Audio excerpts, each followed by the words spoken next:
क्या सवर्ण होना अभिशाप है? क्या सवर्ण आक्रमणकारी या अत्याचारी होते हैं? यूजीसी कानून आने के बाद इन तमाम बातों की चर्चाएं जो है वो निकलकर सामने आ रही है, और इन तमाम पहलुओं पर बात करने के लिए हमारे साथ मनीष कश्यप जी हैं। क्या सवर्ण होना अभिशाप हो गया? देखिए, नए राजा को तो मैं यही कहूँगा स्वर्णों की तरफ से कि राई लो या पहाड़ लो राजा, तिल लो या ताड़ लो राजा, मैं अभागा स्वर्ण हूँ राजा, मेरा रोम रोम उखाड़ लो राजा। राजा का बुनियाद जो टिका हुआ है उसमें एक मजबूत स्तंभ जो है स्वर्ण है, और 130 से ज़्यादा सांसद और वर्तमान समय में 4000 से ज़्यादा विधायकों में से 1500-1600 जो है विधायक जो है स्वर्ण समाज से आते हैं। उसके बावजूद जो है स्थिति देखिए आज कि स्वर्ण समाज के ही नेता को आगे कर दिया गया है कि आप लोग बोलिए और कहिए कि ये कानून जो है बहुत अच्छा है। अब अगर आप कानून लाते हैं समानता के लिए, और आज़ादी के 75 साल से भी ज़्यादा हो गए हैं और उसके बाद भी इस प्रकार का कानून की ज़रूरत है, यानी यकीन मानिए कि पिछले 75-77 सालों में जो है वो इस देश में कुछ नहीं हुआ। नेताओं ने कुछ नहीं किया, सिस्टम ने कुछ नहीं किया, उसके बाद जो है आपको जो है इस प्रकार का कानून ज़रूरत पड़ा। आप बताइए, पेट्रोल के प्राइस पे आप डिस्कस नहीं करते हैं, सोना का प्राइस जो है इतना हाई जा रहा है, चांदी इतना हाई जा रहा है, अडानी को जो है आप पूरा ज़मीन बेच दे रहे हैं। दुनिया में जो है भारत की स्थिति किस प्रकार से जो है होते जा रही है बताने की ज़रूरत नहीं है। अमेरिका जो है टैरिफ पे टैरिफ लाद रहा है। आपने जो है इंडिगो अभी जो है गेम दिखाया, मोनोपोली डुओपोली जो है पूरे भारत में कर दिया है, और इन सब चीज़ों को छिपाने के लिए, लोगों को आपस में लड़ाने के लिए एक नया कानून ला दिया। इससे जो है कितने % SC/ST समाज के लोगों को फायदा होगा या OBC समाज के लोगों को फायदा होगा? पता है, एक आंकड़ा है कि पिछले मतलब कि 13-14 साल में, 12-13 साल में जो कंप्लेन हुआ है वो कंप्लेन जो है 0.0018% है। 1160 कंप्लेन। हाँ, और सोच लीजिए अब उसका आंकड़ा कितना कम है। ये कंप्लेन हुआ है, कंप्लेन में जो है कुछ हुआ नहीं होगा, निष्कर्ष नहीं निकला होगा या कुछ में निकला होगा, यानी एक साल में 5-7-10 आदमी का मतलब कि कंप्लेन जो है वो नहीं उस पे जो है कुछ रिजल्ट निकलेगा। अब उस चक्कर में जो है आप पूरे देश के लोगों को आपस में लड़ा दिया। आज स्वर्ण जो है समाज जो है दूसरे समाज के लोगों को जो है अपना दुश्मन समझ रहा है, दूसरे समाज के लोग जो है स्वर्ण समाज के लोगों को अपना दुश्मन समझ रहे हैं। मलाई कौन खा रहा है? स्वर्ण समाज का नेता और दूसरे समाज के नेता।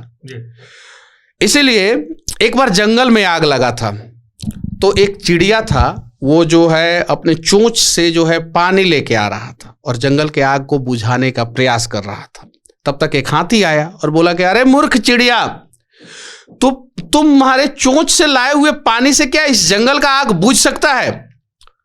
तो चिड़िया ने कहा कि मुझे नहीं पता है कि जंगल का आग बुझेगा कि नहीं बुझेगा, लेकिन जंगल का जिस दिन इतिहास लिखा जाएगा उस दिन ये कहा जाएगा कि हाथी जंगल छोड़ के भाग गया और चिड़िया जंगल का आग बुझाने का प्रयास किया। इसलिए मैं आग बुझा रहा हूं और इसलिए मैं चाहता हूं कि देश के लोगों आप लोग एक रहिए, बाकी आपकी मर्जी, बाकी आपकी मर्जी। मैदान छोड़कर भागने वाले, आग लगाने वाले हैं कौन?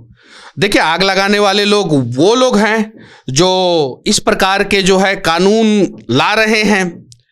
आग बुझाने वाले लोग वो लोग हैं जो इस प्रकार के कानून नहीं चाहते हैं। आग लगाने वाले लोग वो लोग भी हैं जो सोशल मीडिया पे बेवजह सरकार और नेताओं की गलती के कारण जो है दूसरे समाज के लोगों को टारगेट कर रहा है। इसमें कोई व्यक्ति दोषी नहीं है, इसमें यह सरकार दोषी है। और पता है, यूजीसी के नए कानून का जो है, जो कानून आया है उसका जो अध्यक्ष था वो कौन था? दिग्विजय सिंह। दिग्विजय सिंह कांग्रेस के नेता, और उनका एक मास्टर स्ट्रोक में जो है ना पूरा मोदी सरकार फंस गया, पूरा मोदी सरकार फंस गया।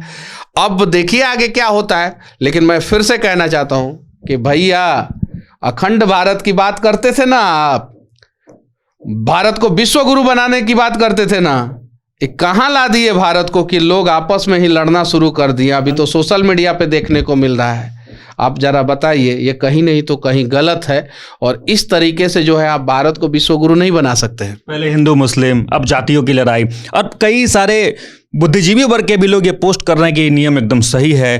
पास्ट में जाकर बहुत प्रताड़ना झेली होगी उन्होंने, जिसके बाद ये नियम बनाना। देखिए, अमेरिका में जो है काले लोगों को जो है बंधक बना के रखा जाता था, ठीक है। आज अमेरिका में जो है काले लोग राष्ट्रपति बन रहे हैं। आप जरा सोचिए कि अमेरिका जो है उसी फ्लैशबैक में जो है आज भी लड़ते रहता तो अमेरिका जो है आज जो है दुनिया का महाशक्ति नहीं बनता। चीन की स्थिति पहले क्या थी, तिब्बत की स्थिति क्या थी, आज देखिए चीन कितना आगे चला गया। यूरोपियन लोग जो है आक्रमणकारी होते थे, और मतलब कि रोमन एम्पायर के बारे में पढ़ लीजिएगा। यूरोप में जो है सबसे मजबूत एम्पायर होता था, फारसी एम्पायर होता था, सबसे मजबूत होता था। उन लोगों ने क्या किया उनके बारे में पढ़ लीजिएगा।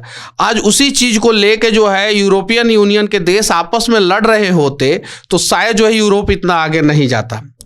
ऑस्ट्रेलिया में क्या हुआ बताने की जरूरत नहीं है। आज ऑस्ट्रेलिया देखिए कितना जो है डेवलप हो रहा है, न्यूजीलैंड कितना डेवलप हो रहा है, एजुकेशन, हेल्थ, कोरिया जो है सेमीकंडक्टर, मोबाइल, सॉफ्टवेयर, चाइना जो है हार्डवेयर, दुबई और यूएई जैसे देश जो है वो अपना मजबूत इंफ्रास्ट्रक्चर, यूरोप जो है अपना जो है पूरा वेल सेटल्ड लाइफ उसके लिए आगे जा रहा है। अमेरिका जो है महाशक्ति के रूप में आगे जा रहा है और भारत जो है आपस में लड़ रहा है। लड़ो भाई, नुकसान तुम लोग अपना करोगे, यकीन मानो सबका नुकसान होगा। जंगल में आग लगेगा तो चिड़िया भी जलेगा, जंगल में आग लगेगा तो हाथी भी जलेगा। उल्टा यकीन मानिए चिड़िया का बचने का चांसेस ज्यादा है, क्योंकि वो उड़ के भाग जाएगा, उसका चांसेस है। ऐसा नहीं है कि वो बच ही जाएगा, वो उड़ के भाग जाएगा। लेकिन उस चिड़िया के घोंसला का क्या होगा, वो तो जल जाएगा। उस चिड़िया के बिना पंख वाले बच्चों का क्या होगा, वो तो जल जाएंगे। अरे हम अपने बच्चों के भविष्य को क्यों बर्बाद कर रहे हैं भाई? हमें सब लोगों को जो है एक साथ बैठ के जो है निर्णय लेना चाहिए और कहना चाहिए कि ये कानून गलत है और इसका हम लोग विरोध करते हैं। और सरकार के उलझाए हुए सिस्टम में हम लोग नहीं उलझेंगे। हम लोग जो है मजबूत भारत बनाने के लिए जो है सरकार से सवाल करेंगे, बाकी आप लोगों की मर्जी। एक आखिरी सवाल रहेगा, क्या इसका नेगेटिव इम्पैक्ट नहीं पड़ेगा? क्योंकि ये भी जगह जगह से पोस्ट आ रहे हैं कि इसके द्वारा ब्लैकमेलिंग भी की जा सकती है। लगातार कोई क्लेम कर देंगे कि ये गलत कर रहा है और उस पर कार्रवाई हो जाएगी। उत्तर प्रदेश में एक व्यक्ति जो है SC/ST एक्ट के कानून के तहत जो है जेल गए और 20 साल जेल रहे। जेल से निकलने के बाद जो है उनसे पत्रकार महोदय ने सवाल पूछा कि आखिर आप 20 साल जेल क्यों रहे जब कोर्ट ने आपको बाइज्जत बरी कर दिया आखिरी में? तो उन्होंने बोला कि मेरे पास इस सवाल का जवाब नहीं है। तो आपको क्या चाहिए? पत्रकार महोदय ने सवाल पूछा तो उन्होंने बोला क्या कि मेरी जवानी मुझे वापस कर दो, मेरा परिवार मुझे वापस कर दो। 2 भाई वो खो चुके थे, माता पिता को खो चुके थे और उनके पास कुछ नहीं था उस समय। तो मैं वही कहना चाहता हूं कि आज से 50 साल बाद हम भारत के लोग कहेंगे कि मोदी सरकार जो आपने भारत को बर्बाद किया हो, बर्बादी वापस कर दो। हमें विश्व गुरु बनाने का जो वादा किया था वो विश्व गुरु क्यों नहीं बनाया, वो कसम वापस कर दो। उस समय तक बहुत देर हो चुका रहेगा। इसलिए मैं सभी लोगों से विनती करना चाहता हूं, SC/ST वर्ग के, OBC वर्ग के, स्वर्ण वर्ग के सभी लोगों से विनती करना चाहता हूं कि अब तो बहुत हो गया। अब तो आप लोग समझिए और एक साथ आ जाइए। क्या आपको पता है इस देश में सबसे पहले कास्ट सेंसस कब हुआ था? गवर्नर थॉमस मुनरो ने जो है मद्रास प्रेसिडेंसी में जो है 1822 से लेकर 1825 के बीच में कास्ट सेंसस कराया। उसके बाद से जो है बंगाल प्रेसिडेंसी में भी जो है कास्ट सेंसस हुआ। पहला गवर्नर थॉमस मुनरो ने कराया। मद्रास प्रेसिडेंसी में आपको पता है कितना गुरुकुल चलता था? बता सकते हैं आप? 1 लाख गुरुकुल चलता था। गुरुकुल कौन चलाता है? लोग क्या कहते हैं? ब्राह्मण लोग चलाते हैं। बंगाल प्रेसिडेंसी में भी लगभग 1 लाख गुरुकुल चलता था। 2 लाख गुरुकुल हुआ। 1 लाख गुरुकुल में आपको पता है कि किन किन के बच्चे जो है पढ़ाई करते थे वहां पे? पता है आपको? नहीं पता है। आपसे मैं पूछना चाहता हूं उसमें जो है SC/ST के कितने % बच्चे पढ़ रहे होंगे? बताइए, आप बताइए। आपसे मैं पूछना चाहता हूं। समानता के हिसाब से तो मिला होगा बराबर का हकदार उन्हें भी वहां उस समय। लेकिन आप इस समय आज जाके किसी से पूछिएगा कि 1822 में जो गुरुकुल ब्राह्मणों के द्वारा चलाया जाता था उसमें कितने बच्चे SC/ST के पढ़ते होंगे, OBC के पढ़ते होंगे, तो लोग कहेंगे 0। ये आंकड़ा है, इंटरनेट का आंकड़ा है। 80% बच्चे जो है SC/ST, OBC और मुसलमानों के पढ़ते थे, ये आंकड़ा है। और किसने सर्वे कराया था? मुनरो ने सर्वे कराया था। और किसी किसी गुरुकुल में जो है 70%, किसी किसी गुरुकुल में 60%, 60% से कम जो है कहीं भी नहीं पढ़ते थे। आप देखिए यहाँ पे 20% ब्राह्मण और क्षत्रिय के बच्चे पढ़ते थे। यहाँ पे ये जाके जो है चैट GPT पे जो है आप सर्च मारिए, या आप जो है जेमिनी से पूछिए, या गूगल पे पूछिए, या जो अंग्रेजों का मतलब कि डेटा है उन लोगों ने संरक्षित करके रखा है, आप लोग जो है उससे जो है जवाब मांग लीजिए, ऑटोमेटिक जवाब मिल जाएगा। 20% ब्राह्मण और क्षत्रिय के बच्चे पढ़ते थे, 9% वैश्य के बच्चे पढ़ते थे, लगभग 50% शूद्र के बच्चे पढ़ते थे, 15% अन्य जातियां और 6% मुस्लिम लोग जो है उस समय जो है ब्राह्मणों के द्वारा बनाया हुआ 1 लाख गुरुकुल में पढ़ाई करते थे। आज सरकार को हिम्मत नहीं है कि 70%, 80% जो है वो OBC समाज और SC/ST समाज के बच्चों को जो है ना अच्छी शिक्षा दे सके सरकार। इसीलिए सरकार जो है बांट के रखी है। और ये देखिए उस समय जो है शिक्षा पद्धति हम लोगों की क्या थी।